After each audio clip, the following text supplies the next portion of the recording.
Welcome to the AI Hustle Podcast, the podcast where we break down the latest in AI news, tools, and interview experts helping you hustle and do more using AI.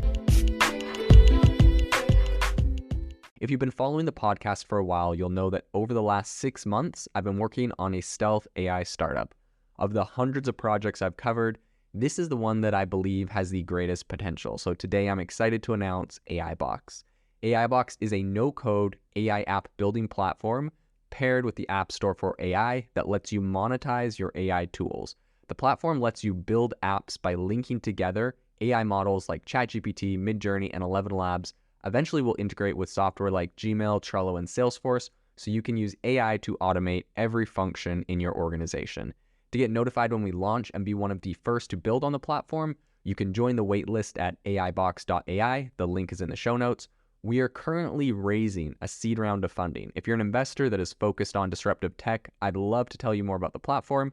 You can reach out to me at jaden@aibox.ai. I'll leave that email in the show notes. Ever since the very early days of AI, there's always kind of been this conversation of, AI displacing a large percentage of the workforce and what the solution is. Are we going to need universal basic income? How are we going to compensate people that are losing their jobs in this case? And I mean, to be fair, something like technological innovation that displaces workers is not something new. This has been happening for a long time. You can look at cases in the textile industry back in the Industrial Revolution, where there was a large group of people that felt threatened by textile machines that no longer had to be done by hand, et cetera, the Luddites. In any case, the conversation is becoming, I think, more prevalent today with ChatGPT and other AI models that have really accelerated.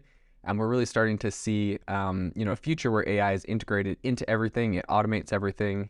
And there's a lot more implications that people are seeing. So today on the podcast, I want to talk about some solutions that are happening, some options that people are bringing up. And I think all of this is really relevant today because just recently, one of the co-founders of DeepMind, which is the big AI company that Google bought back in 2013 or 14, the co-founder, Mustafa Suleyman, recently just quit the company and said it was because he was worried about the direction of AI. It's kind of interesting because he also said at the same time, he's like, Google's doing everything right, they're doing everything good, but just the direction of AI in general, I couldn't, stay here, which is kind of interesting. I think probably a large portion of that is the fact that he probably has some sort of deal where he was a co-founder, they bought him, so part of his shares or payout, I'm sure, is related to the fact that he's not going to go trash talk Google, who bought his company that he started. So in any case, I don't know if that's true or not. I would just take it with a grain of salt when someone leaves a company and is talking about how it was a great company, but they're worried about everything that's happening in the industry that company directly relates to. In any case, he recently left the company, and he is an advocate of some sort of UBI or universal basic income and some sort of option he thinks is going to be really necessary in the future as we start looking at the impact of AI. He said that just based off of everything happening in artificial intelligence with white-collar workers, he said that there is going to be a serious number of losers over the next decade. And he thinks that unquestionably, many of the tasks in white-collar land will look very different over the next 5 to 10 years. There's going to be a serious number of losers, and they will be very unhappy, very agitated.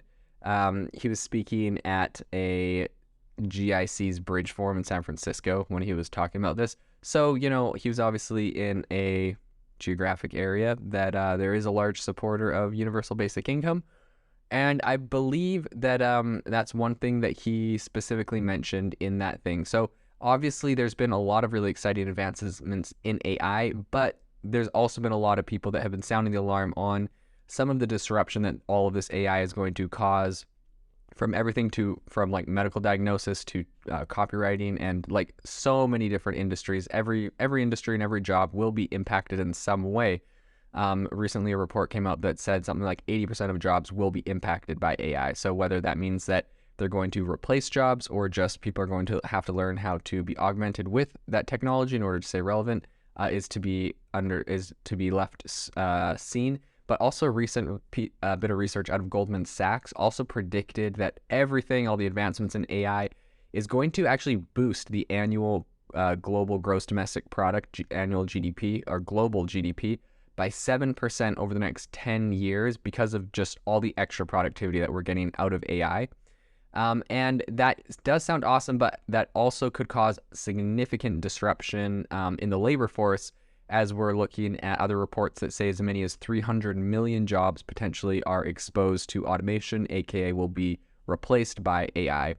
So Suleiman, who is the co-founder of DeepMind, who was talking at this event, said that governments are going to need to start thinking about how they're going to support people whose jobs have been destroyed, with universal basic income as one potential solution that he said. He said that needs material compensation, or that needs material compensation. This is a political and economic measure we have to start talking about in a serious way. So it is interesting. I'm hearing about a lot of different people that are really pushing forward on the universal basic income. I wanted to just give a quick, I'll try to stay unbiased about this because I know that this is, like he even mentioned, this is a political issue. So there definitely is different people on different political ideologies that believe different things about this. And I would actually be really curious to hear from you guys on our Facebook chat group, our AI group, if you join, what your opinion on UBI is, if you think this would be successful or not successful. I've heard pros and cons for it. I'll cover a few basic ones, but first I really quickly wanted to just cover what it is, just a very basic definition from Wikipedia. So according to Wikipedia, UBI is essentially a social welfare program in which all citizens of a given population regularly receive a guaranteed income in the form of an unconditional transfer payment.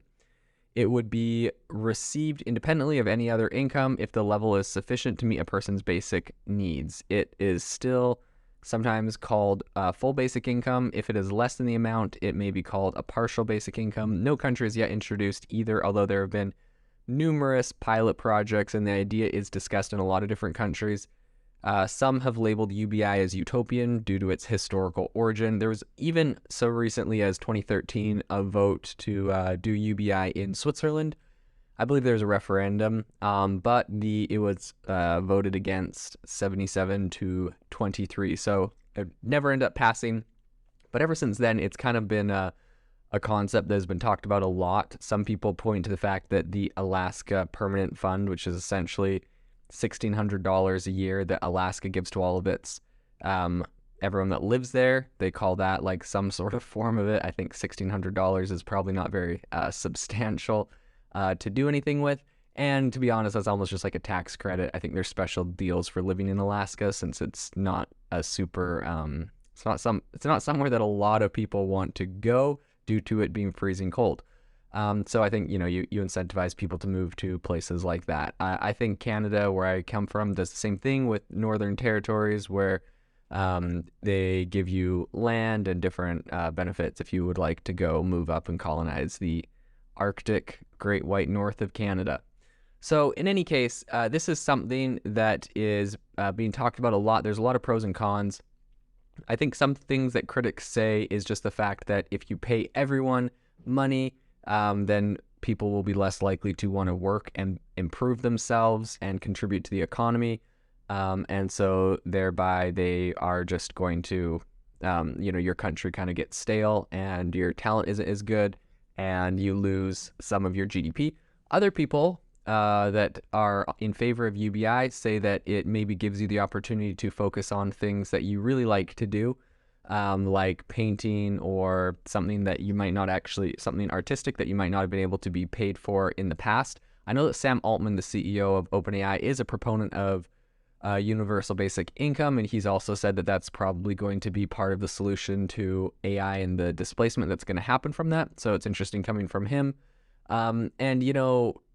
It's interesting because when you talk about it's kind of just brings up this whole conversation of work, right? Some people say, you need to work to be able to find purpose and meaning in your life. And then some people say, oh, but there's different types of work. Maybe your work doesn't have to be something that gives you money. Maybe your work can be something that you work on. Anyways, there's different sides of the debate. Some people point to the fact that just because we have welfare systems doesn't necessarily, doesn't always have positive impacts for people. And for others, it's obviously a safety net. So there are pros and cons to it. I would love to hear your opinion on universal basic income. If you believe that this is a solution to the impending disruption that is going to happen from AI.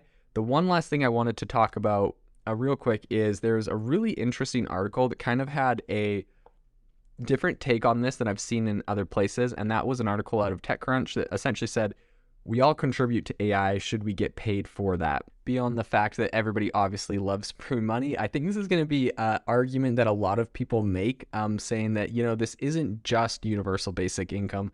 This is the fact that maybe we actually are owed something, or we deserve something because our data was used to train, these models. So it'll be interesting. Maybe, OpenAI is going to have to make royalty payments to the world and to everyone that ever contributed data to a website. I don't know. But in any case, this is going to be an interesting area to follow and continue following into the future to see how this evolves if we do end up with some sort of UBI, if that's necessary, and what happens based off of all of this displacement we're about to see in the future. If you are looking for an innovative and creative community of people using ChatGPT, you need to join our ChatGPT creators community. I'll drop a link in the description to this podcast. We'd love to see you there, where we share tips and tricks of what is working in ChatGPT. It's a lot easier than a podcast, as you can see screenshots, you can share and comment on things that are currently working. So if this sounds interesting to you, check out the link in the comment. We'd love to have you in the community.